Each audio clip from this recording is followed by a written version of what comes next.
Yes, now I'm recording, and our next speaker, Alex, go ahead. Yeah. Hi guys. Just to introduce myself, I'm Alex. I'm Python programmer, mainly backend. But backenders change their faces each year or couple of years. So like some time ago, plain backender, then we call proudly ourselves, okay, I'm cloud developer. Then 2 years passes, new fashion.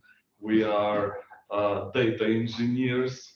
Now I'm still a Python developer, but it's modern to say slash AI engineer. Yeah, so I like always played a little bit with NLP, with machine learning, but never super big serious AI until as I can say, life hit me with a sad story. So basically, my presentation starts with a sad story, but we'll move to the some kind of happy end.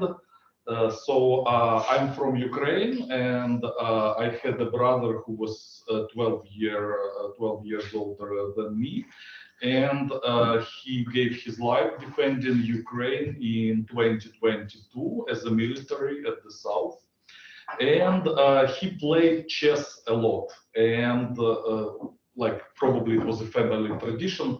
I played chess not as good as he did, and but we used to play, for example, every weekend, because it's like a small family meeting. You don't even have to Skype call. You just arrange a quick chess game online, and that's it. So after we lost him, I just started to miss this game on Sunday, and I needed to play with somebody. Sometimes I could, but still there was a special feeling, and he had a special style of game. And I started to think like how I can, what can I do? In Telegram, we constantly exchanged beautiful parties, games, which we did on chess.com site, and we analyzed those games, sometimes made references to some chess books. And so there was a lot of information. And I thought that like somehow I need to recreate this experience. I don't know, maybe maybe because we are like Ukrainian Greeks and we just like sculptures or triumphal arcs or something. Maybe it's just plain human feelings, maybe both. And I thought that I have a lot of his games actually, and that I can do with something with them, because there were I would say 20,000 games, and that's probably enough something to learn from, to create some kind of chess bot. And chess, well, it can sound like a boring topic, but luckily these days it isn't. So initially, when Kasparov lost to Deep Blue, everybody said like the chess is over. Like the game has run out of itself. Like why to do it? What should we do it? Then chess began to develop in software sphere, and people wrote Alpha Zero, which was based on convolutional networks, and it beat Stockfish, which is like up to the date a pretty good engine which can run on any computer. And like, okay, it's over. But luckily, Queen's Gambit movie, we all saw it, and even for people who don't like chess, okay, it's not new iPhone, maybe it's even not new Android, but it's maybe new and eternal something that can compare us how, I don't know, uh, uh, how good we are, smart we are, how we are attentive, whether we are tenacious or not. Or actually, it's a big world. It's not just a chess board. And yes, I remember I kept playing chess, but specifically when this movie was released, I remember I started to refresh my knowledge of openings. I remember like I went to my brother and he told me, like you need to use these two openings for white and these three openings for black. if you like this type of game. And he said, like, at my level, you will use slightly different combination of openings. So we were sharing some knowledge with us, and I knew what were his favorite openings, and one of them exactly was the Queen's Gambit. By the way, Garry Kasparov's also. Kasparov at one World Championship played 36 out of 37 games using specifically Queen's Gambit. It's a very rich opening. It gives you some strength in the beginning, but there are lots of variations. And what's interesting that when Kasparov said that chess is not over, we need to play centaur chess, which means on each side of the board sits a human and computer, and on the other side sits a human and computer. So it's basically like a transformer battle. You can configure this battle, and again, your rights are equal with machine. You just need to change your layout, your configuration. And the people started to think what it is, like human plus chess plus machine, what is possible, what it's not. And in this talk, I kind of started to sense some track, because I thought, well, I have archive of his games, 20,000.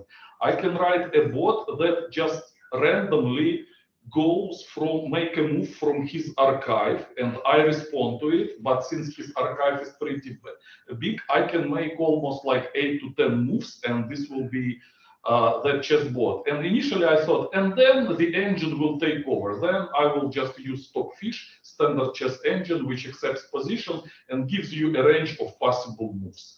And I thought maybe I'm not enough experienced or smart for dealing with convolutional networks like Microsoft does or whoever. Maybe I'm not sure whether I was able to solve this task of making a bot that plays further game in his style, middle game, end game. But then I started to have some ideas. I thought, what if I just use here not big neural networks, but maybe I will just use plain machine learning. Because machine learning also allows you to classify some moves. So maybe very weakly, but you can say, okay, maybe this move is better than the other. Machine learning can answer questions like whether this move is more in the style, for example, of Kasparov or Magnus Carlsen, because they're very good players, but still, until we are humans, we have some stylistic preferences. Less predictable, but still. And middle players, like most of us are, they absolutely must have style. So generous. Yeah, okay, yes. I mean, yes, beginners, they play randomly, then intermediate, they have some style because they learn something, plus they have some type of psychics, and somehow this influences their game, because there are people who play very cautiously, some are aggressive players, some are in between.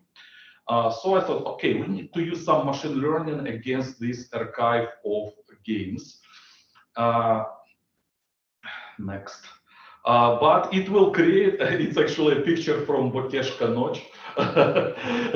I just wanted here to illustrate that with machine learning, we can make something that looks like a ship, but it will not be a ship. We can make somebody look like a player, but how do I make sure that, okay, it looks like a player, but does it really play so in different situations, or does the player play strongly using this style? It's just a question, it's not an answer, and I will touch this topic later.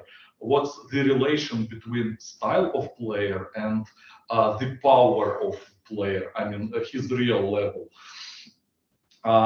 So I tried to show it, for example, in this diagram. So if I develop a bot which plays like Kasparov, he actually can play his only one game, like from beginning to end, and he will be losing, because I know his next step. I can sit with the book, see how I can deal with this step. So style is not power. A random bot, I have shown it, but we can add a little bit of Stockfish power. We can infuse some gasoline into style. And if we can infuse some gasoline into style, then probably it can be a bot that both resembles a person and plays like this person. By the way, I'll take a step aside. Actually, we are touching very like semi-investigated area. It's called chess stylometry. It's absolutely unresearched topic. I mean, there are lots of articles, but they don't connect together. I mean, psychologists in one Canadian university made a study with 60 students and said, we have found out that there are 6 types of chess personalities. And that's it. But we don't know how it maps on engines, on neural networks. Neural networks and other scientists somewhere in Stanford say we have developed a very powerful engine that can beat anyone in this world, including Garry Kimovich Kasparov. But it's as powerful as it is, nobody is able to add skills to it, like to Igor's cursor. Nobody can tweak it, like make it more like that chess champion which was ready to sacrifice figures. So you can make this super powerful intelligence be sly. It's just, you know, massive firepower, and that is it, without style, without anything. There is one recent model by Microsoft which was trying to come closer to humans. And it tried to learn a lot of games that people played, and it was trying only human moves, because Stockfish and AlphaZero, they play at certain level, but they don't have such kind of thought or intention inside them. And Microsoft said, we want like just a powerful model, but we want it to be, you know, like, okay, to play it like a good grandfather who was sitting for 60 years and play very well. And not like, oh, this machine, I don't know why it made this move, unexplainable AI. And Microsoft created this model. It's called Maya. And it's very good in that Maya, it takes like years to train it, or maybe thousands of 5,000 of GPUs maybe is needed for training of such models. But actually, you can almost run it on computer, light version of it. It's not a problem. Yes, and Lichess, as far as I know, they are using it. I started with 20,000 games and tried some machine learning. I didn't know yet how to inject some help from Stockfish or from some other engines just to make my bot slightly more powerful. This is the slide I was explaining already. I said that, like, okay, the game begins, we take moves from archive. If it's found, we play. If it's not, falls back to Stockfish. Yes, it falls back to Stockfish. Plus, I also thought that blunders are very good, because blunders, they are inherent to humans. And if we inject blunders, I mean big mistakes, into a game, probably it will be more human. Actually, it was a bad model, but I wanted to show you how I was developing this project. Blunders are only good when you need your model to play very primitively and where you are not a strong player. So machine learning is a known area from programming and mathematics, and basic package of machine learning is around, I don't know, some small tens of models. And there was like logistics regression model for classification, which I could use, but it's too primitive. I thought maybe it can divide into a few areas, into a few players, but not too much.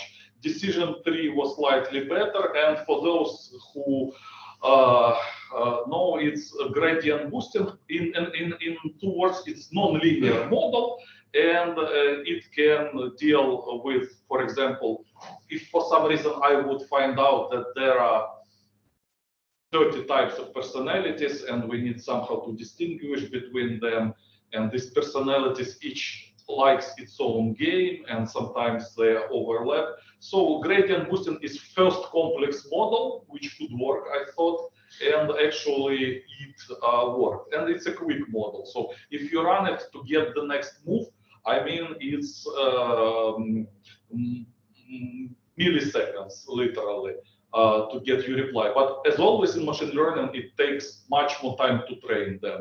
So I was developing this project for like a few months, and training was always the biggest obstacle. I did some optimizations. But in the end, I found out how to classify players. I mean, I just in a few iterations found out found 75 features of chess personality. It's, for example, whether is this person attacking. So if this person sees a piece on the board, will he grab it or will he play carefully, for example? Or is this person ready to do early castling, or this person prefers not to do castling, to change rook and king and other features. For example, if some whether this person is going to move pawns to the end of the board or not. So basically, I have found out that using these features, I can just take somebody's archive, study it through the lens of these 75 features, and I can say, I have learned that this player is more inclined to do feature 1, does not like feature 2, in 50 of the cases feature 3, and then I can with certainty say that, okay, it's me, or it's my brother Svyat, or that it's somebody else. And I literally can do it if needed in police department with very big certainty. You know, in police department, they bring like similar people, but still, you know, like who is the culprit. So that's something, it does not mean that I can like say it 100%, but with very high probability. So that if you do it randomly, I will do it better. If you do it with some help, I will do it better. And basically, what I decided to do now is the trick how I built a powerful chatbot. This is just a tech cloud. Sergey, can you take a picture of this tech cloud?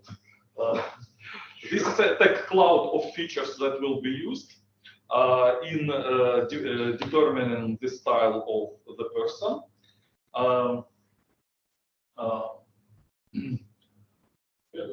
Okay. Can I list further? Okay. Yeah. Okay. Now I will explain why it's here. That's basically Stockfish engine, which is super powerful, but as I said, Stockfish is unhuman. It tells you can do these 10 moves in response, but it does not tell you why. You don't understand which of these moves were from chess history and which are absolutely random, but he knows that in 29 moves he will achieve some goal. So basically, I wanted to say that we need to somehow humanize Stockfish, so to say. So if he gives us 10 moves, can we, for 10 best moves, can we select one of these 10 best moves, which is more human than the others, and probably which is more like the player, my brother or Kasparov or somebody else? And I have invented this pipeline. So basically, at the bottom, you have Stockfish engine.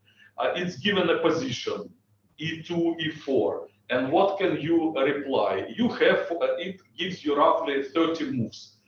The move number 30 is already very bad. So basically, I was experimenting with how many top moves we need to select.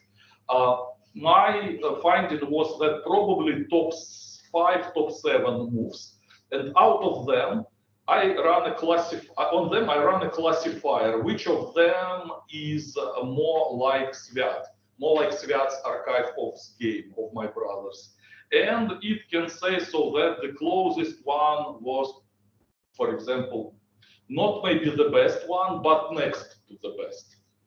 And also, since I've trained my model on features, I can also say this move was selected and classified as player because he has these features, and the features are like that it controls center, that it, for example, likes to develop pieces instead of something else. So there is an explainability engine which is like for free available because classification model is based on features. So basically, whenever I need to make a good move that's my brother, I can also along the way explain that it's because he liked like honest, aggressive game, plus he liked more knights than bishop plus something else. During every move, I can always pick one of or a few of these features and make explainability. That's one of the faces of explainable AI, because you know a few years ago everybody said AI is good, but can you make it explainable? Because companies need to know what's happening, why the bank made this operation. People must know why we're not given insurance. And I thought it's impossible. Then this AI needs to have reflection about everything it's doing, and it needs to explain every its move. It will be paralyzed. And then I realized that explainability has many faces. Sometimes it's just a helpful poster along the way so that we are not lost. And I will be able, if I play against chatbot who impersonates this person, I will get some explanations. Also, I wanted to say, how precise is the portrait? Are we really sure that we play against this player? But first of all, I don't try to resurrect the person. I don't try to recreate the person.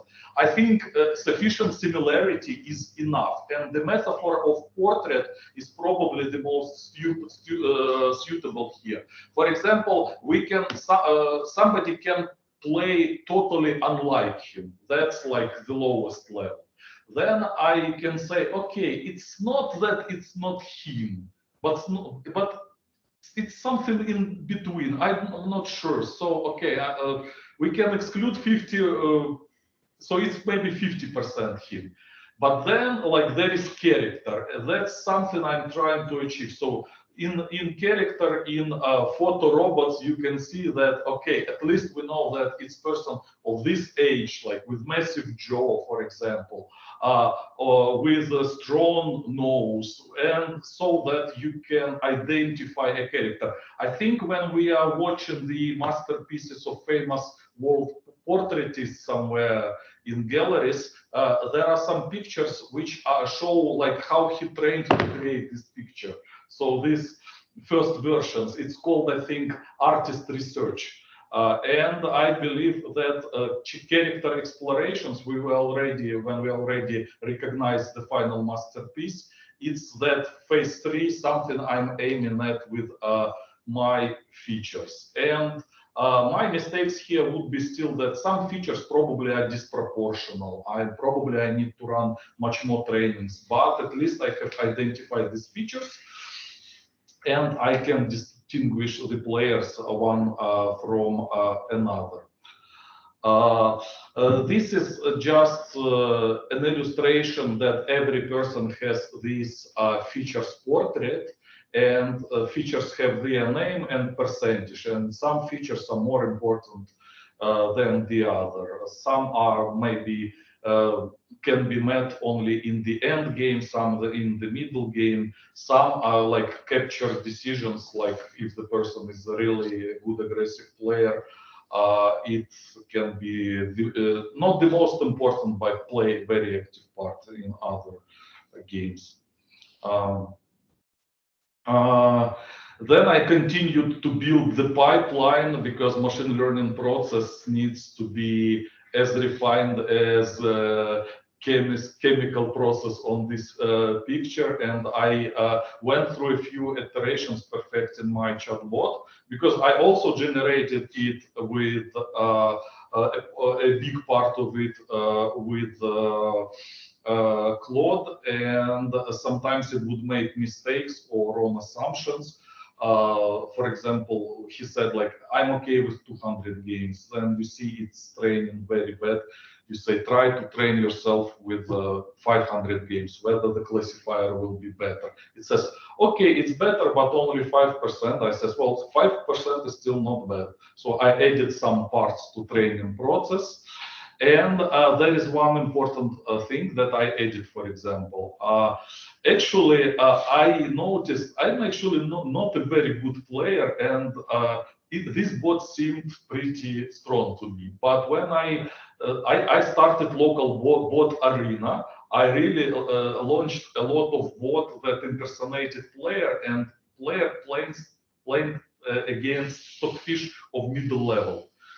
And all style bots just crashed. They just crashed and burned. It looked like I built a lot of nice, beautiful airplanes, like Boeing, like F-35, like something. And I built like a pretty exact copy, but it did not fly that long at that speed with that maneuverability. So I thought, okay, I need to pump my model up with power and energy somehow, but it still need to resemble the player, whether I will be able to resolve that contradiction or not. So I decided, okay, I will do like 3 moves using my player, and then move number 4, it will be like in Pulp Fiction, Mr. Winston, we need your help. In this case, Mr. Stockfish, please do a move without a style to get me out of this situation.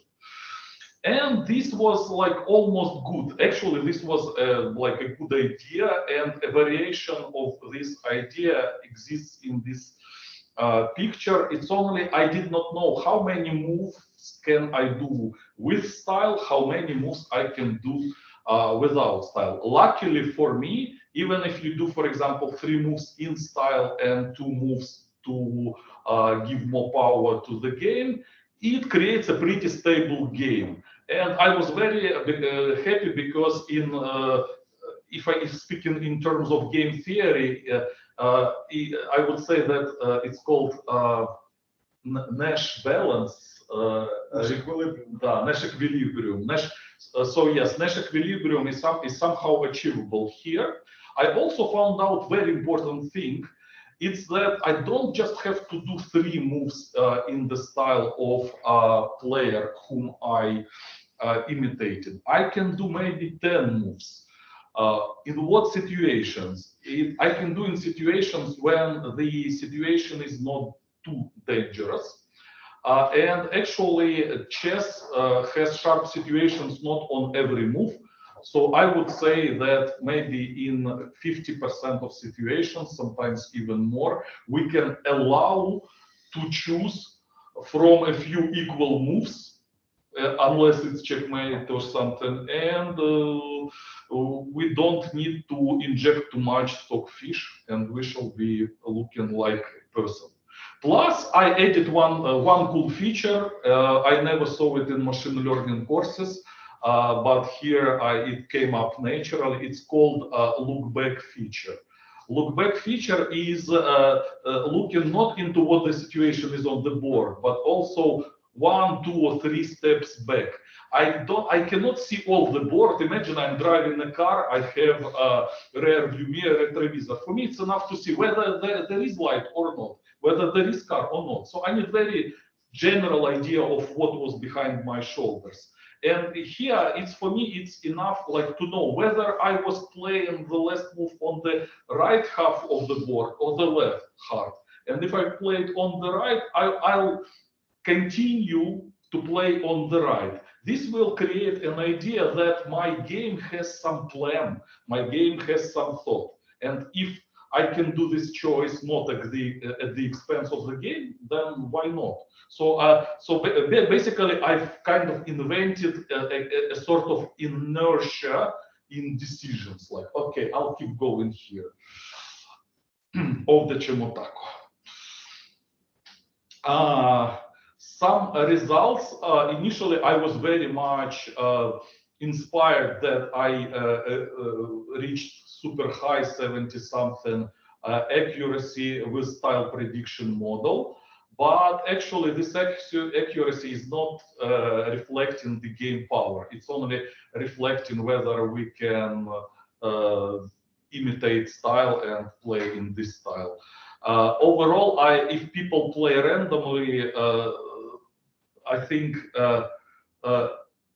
if this model had precision like 25 or 30%, it would be totally useless. After 40%, you can already use style, because even if I look like Brad Pitt 40%, I think I'll be an attractive good actor, and people will recognize me as Brad Pitt.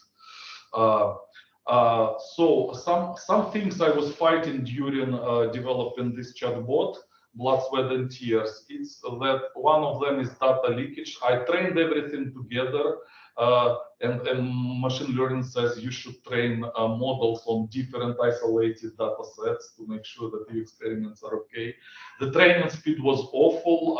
Sometimes I need a couple of hours. I have 6 players. Basically, there was a memorial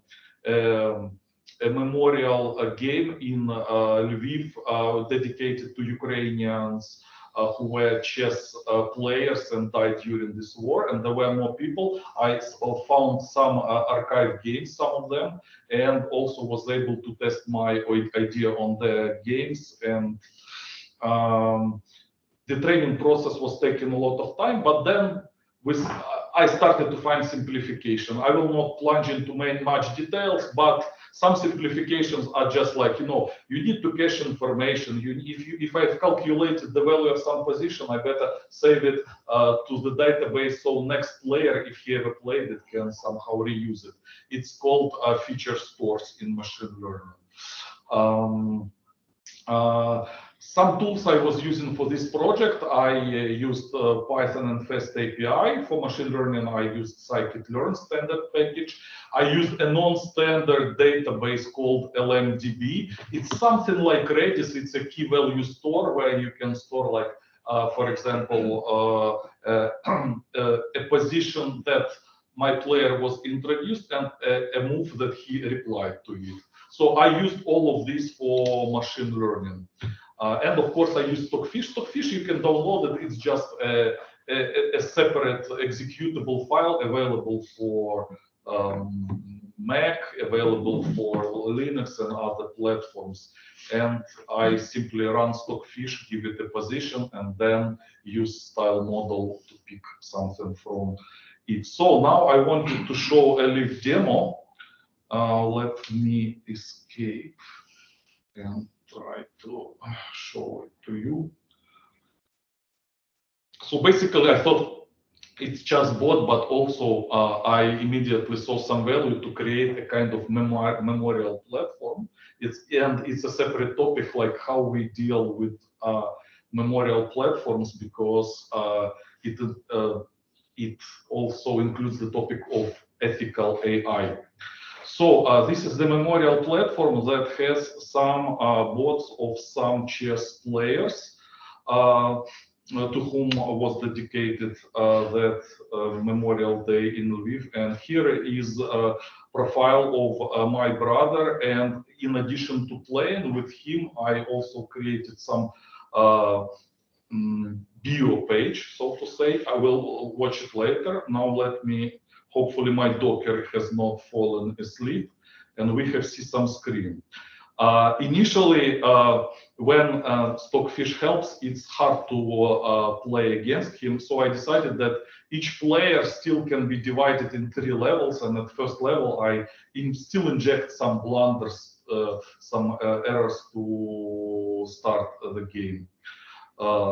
So we are using standard React library. My first move is a d4, standard Queen's Gambit, and some careful game starts, but I am sure my brother was pretty active player, so soon there will be some attack.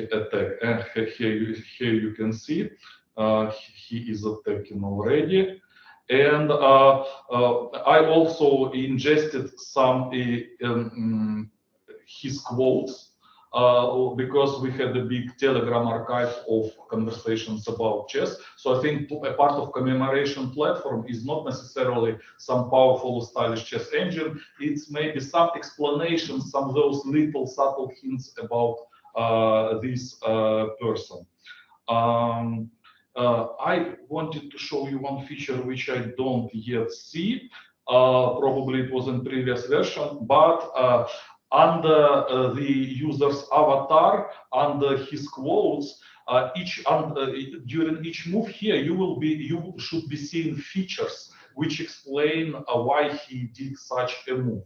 So basically, it will say that since currently we picked the move because he liked to do this or do that, that move was done, and that's typical him. For now, I don't see that part of the screen, but some explanations, not only that the bot plays like him, but why, it would also explain, because he was a fan of, because he would usually do this in middle game. So I'll try something here. Okay, but at least you can see that you can play it, and if you know this person, you would recognize this style. If you don't know this person, for example, I could load a game of Jose Raul Capablanca, an archive of his game, and get some explanations. They would not be very precise, but all explanations are semi-personal because commentators each has its own history. So you can play against this person. I will resign now. And I'll show you what other page looks like. I think that a part of commemorational AI is just explaining better something about the person, and in each context it's different. For example, I have a pipeline where you can give these archives of games, and I literally send a prompt to ChatGPT based on this archive, based on these moves. Can you name what character, what archetype, if we are between somewhere chess and Magic the Gathering, who is what type of player is it? And for example, it says it's a Bliss warrior, and it says it likes this opening d4, and it says that he has max rating of 2000. That's my brother here in Herceg-Novi in Orca. When he was here in 2021, he played with many people and won all the games. I think it's the only person who came to Orca and did not listen to the music and just sat at the table and left from there. But many people were ready to play with him. Also, so that can be all kinds of chess stats. And by the way, it shows us an interesting thing. It's I don't know, I like to buy accounts at chess platforms like at chess.com or at some other platforms that can serve me interesting chess stats to improve my game. But if I have Claude Code subscription, now I can build some analysis of my game for myself too. Yes, so here are some favorite opponents with statistics like how many games were won in this position, how many games were lost. And I also added one interesting feature because brother would share with me one of the best games, which were mostly wild, unpredictable, yet interesting. And sometimes he would send me a link watch this game. And I fast forward through chessboard and see how beautiful the game was. And I remember well, I should do something with these games. I cannot put them into machine learning. They are very singular and rare, but probably I can save them for sharing with a few of my relatives, or maybe it would be valuable for also some Ukrainian chess players, etc. So I think the idea of commemoration is moving, and it's pretty human and touching. And I have no idea whether it's scalable, whether somebody is needing it. Everybody is, pouring money into some big stuff. I don't know, Tesla's B2C platforms, etc. I don't believe this will take off something. It can probably remain as a website which is just a memorial for players and their games. But I think that's a new thing that AI allows us to relate to our dear ones, to people whom we loved, in a slightly more nuanced, gentle, and advanced manner than it was before AI. So let me switch to my presentation. Probably it has left a few frames. Let me find where we were. So yes, I explained stack. Yes, I also use the Parquet data format for reading big data. Whoever is listening to me from recruiters, I use Parquet. I'm data engineering type. They like that. Yeah, they must like it.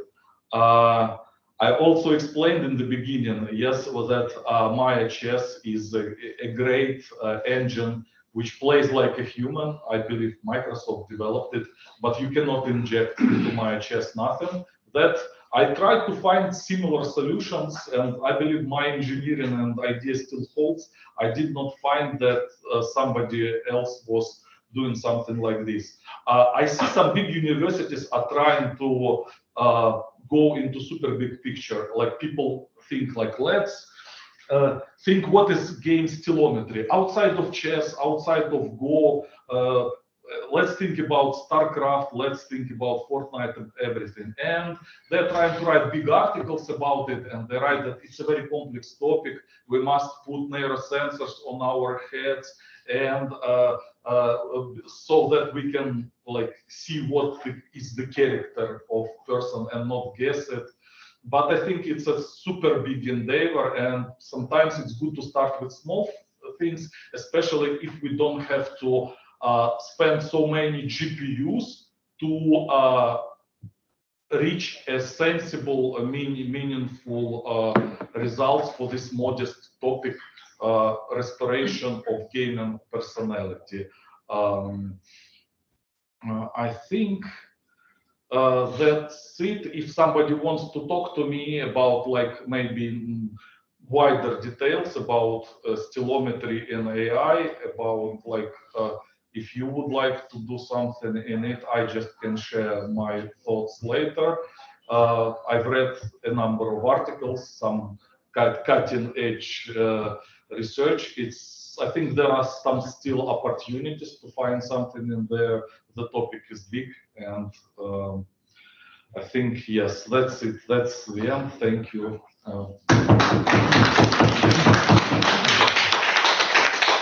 Thank you, Alex. How long have you do that? Around 3 months. So maybe if we compress like 2.5, but sometime, yes, it's maybe 10 iterations overall. So like I built the initial pipeline, the chessboard even does not work even in React. Then I add simple styling. Then in a week I discover that it's failing.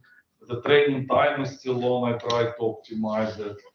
Then I just don't do something for a day or two. I'm walking along sea coast, and then understand I did everything wrong. I have lots of data leaks. I should divide training set and test set. And yes, yes. And somehow artificial intelligence did not help me much. Whenever I asked it build some cool machine learning pipeline, it built. But actually, you need to teach it to answer to you. Did you ask?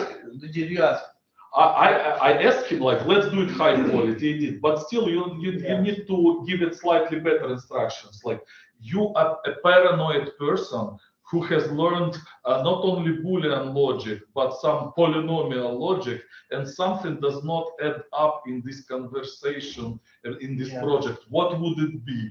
And then it starts, hypothesizing and says, huh. And sometimes it hypothesizing randomly, sometimes not. But if you do it, maybe it will be better. So 3 months. 3 months, yes. That's great. That's great. Okay. Once again.